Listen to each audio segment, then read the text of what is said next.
Hello dear viewers, আজকে নিয়ে এলাম অষ্টম শ্রেণীর ভূগোল বিষয়ে সেকেন্ড ইউনিট টেস্টের কয়েকটি গুরুত্বপূর্ণ বড় কোশ্চেন নিয়ে।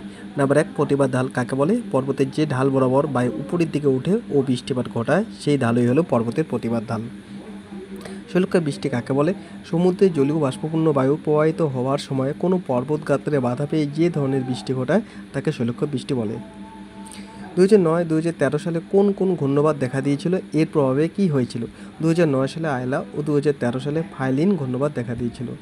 এর প্রভাবে ভারতের পূর্ব উপকূল তথা বাংলাদেশে ব্যাপক ক্ষয়ক্ষতি হয়েছিল।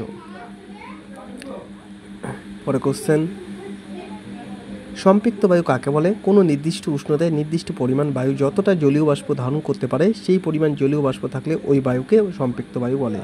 নেক্সট, ফেলের সূত্রটি লিখো।